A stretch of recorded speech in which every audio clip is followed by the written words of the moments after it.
అది ఒపీనియన్ చెప్పినట్టు ఉండదు. బాగా తేజ అండ్ గౌతమ్ మధ్యలో చాలా పెద్ద ఫైట్ అయింది లైవ్‌లో.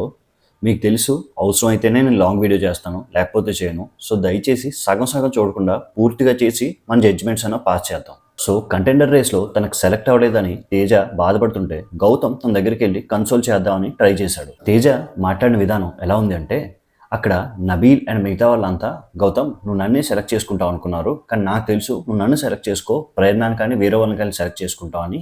ఎందుకంటే నువ్వు సేఫ్ గేమ్ ఆడడానికి ట్రై చేస్తున్నావు. ఈ గేమ్ అనే కాదు మిగతా గేమ్స్‌లో కూడాను. ఎందుకంటే నువ్వు ఇండివిడ్యువల్ ప్లేయర్ అని నిన్ను ప్రూవ్ చేసుకోవడానికి చేస్తున్నావు తేజ చెప్పాడు. తేజ నువ్వు ఒకటి తెలుసుకోవాలి. సేఫ్ గేమ్ నిజంగానే ఆడాలనుకుంటే నీకు లాస్ట్ టీ షర్ట్స్ టాస్క్‌లో నీకు ఛాన్స్ ఇచ్చేవాడు కాదు. అండ్ శాండ్ టాస్క్‌లో రోహిణికి సపోర్ట్ చేసేవాడు కాదు. అప్పుడు అనుకూలంగా ఉన్న ఓజీ బ్యాచ్ అంటే పాత బ్యాచ్‌కి మన గౌతమ్‌కి గొడవైంది. వాళ్ళు ఎవరో ఒకరికి సపోర్ట్ ఇచ్చే ఉండేవాడు కదా! తేజని మీరు బాగా అబ్జర్వ్ చేయండి. తేజ చేసే పని ప్రతిసారి ఏంటంటే this is my personal perspective అని చెప్పి లోనున్న విషయం, లోనున్న కుళ్ళి, లోన నుంచి చెప్పాలనుకున్న మాటలన్నీ సరదా మీద, నవ్వుతూ మీద చెప్పేస్తాడు. చెప్పేసి this is purely my personal opinion అంటాడు.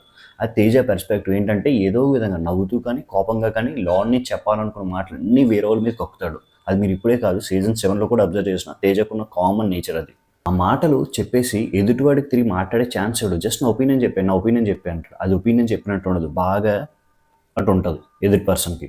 సో, తేజతోని ప్రాబ్లమ్ అది. ఏది చెప్పాలనుకున్నా చెప్పేస్తాడు. ఎదుటోడిని ట్రిగ్గర్ చేస్తాడు. తిరిగి ఎదుటోడు చెప్తుంటే తీసుకోలేని మైండ్ సెట్‌తో ఉంటాడు. జస్ట్ ఇది కూడా నా ఒపీనియన్, నా పర్స్పెక్టివే. మరొకటి తేజ ఇంకో మాట ఏమన్నా అంటే, "గౌతమ్ నిన్ను 20 వారాలుగా చూసినోడిగా చెప్తున్నా. నిన్ను ఇండివిడ్యువల్ అని ప్రూవ్ చేసుకోవడానికి చాలా ట్రై చేస్తూ ఉంటావు" అని తేజ అన్నాడు. ఒకటి దీనికి మాత్రం చాలా బాగా చెప్పాడు గౌతమ్. ఏంటంటే "నువ్వు నా మైండ్ రీడ్ చేసినట్టు ఎలా చెప్తున్నావు? 24 గంటలు నాతో ఉంటున్నావు కదా! నేను రీడ్ చేసి చెప్తున్నా" అంటే గౌతమ్ చెప్పిన విధానం చాలా బాగా అనిపించింది. ఎందుకంటే 24 గంటలే కాదు, 20 వారాలు కాదు, 25 సంవత్సరాలున్నా నా లోపల ఏముందో నాకే తెలుస్తది తప్ప నీకు తెలియదు. అంటే తేజ సమర్థించుకున్నాడు. కాస్తో కూస్తో తెలివున్నోడిలా నేను చెప్తున్నాను.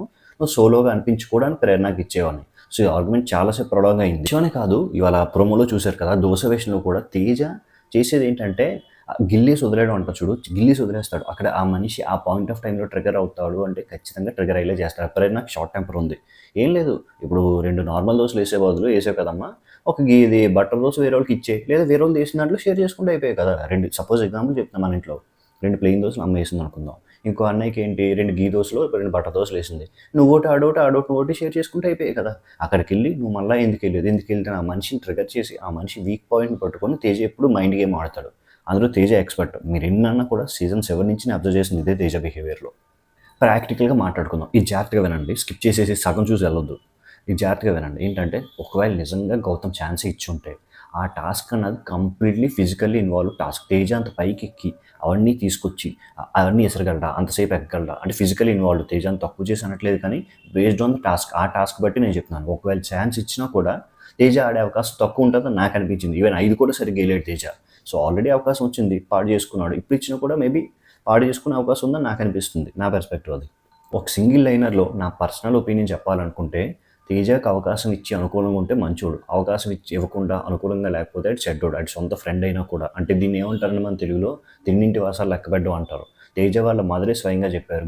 నీ తర్వాత నాకు ఇష్టమైన కంటెస్టెంట్ గౌతమే అని. మీరు వాళ్ళ మదర్ ఫ్యామిలీ వీక్ వస్తే చూసుండొచ్చు. అండ్ దీంతో పాటు ఏంటంటే కొన్ని సందర్భాల్లో ఈవెన్ తేజ వాళ్ళ ఫ్యామిలీ వీక్‌లో వాళ్ళ మదర్ రాకపోతే గౌతమ్ ఎన్ని సార్లు ఎళ్లి కెమెరా దగ్గర అడిగాడు. మా ఫ్యామిలీ బదులు తేజని పంపించండి. తేజకి ఛాన్స్ ఇవ్వండి అని లిటరల్‌గా ఎమోషనల్లీ అడిగాడనమాట. మరి అది కూడా కెమెరా ఫేవర్‌గా అనుకుంటే మనం ఏం చేయలేం. సో, ఇది నాకైతే తేజ గురించి అనిపించిన ఒపీనియన్. తనకు అనుకూలంగా అనిపిస్తే ఒకలా, అనుకూలంగా లేకపోతే ఇంకోలా. This is personally my opinion అనుకోని అనాలనుకున్నవన్నీ చెప్పేస్తాడు. తిరిగి ఎదుటోడు చెప్తున్నా తీసుకోవడం నాకు అనిపించింది. ఈ గొడవ పైన మీ ఒపీనియన్ ఏంటో కూడా కామెంట్ చేయండి. కంటెంట్ నచ్చితే ఛానల్ సబ్స్క్రైబ్ చేసుకోండి. థాంక్ యూ అండ్ జై హింద్.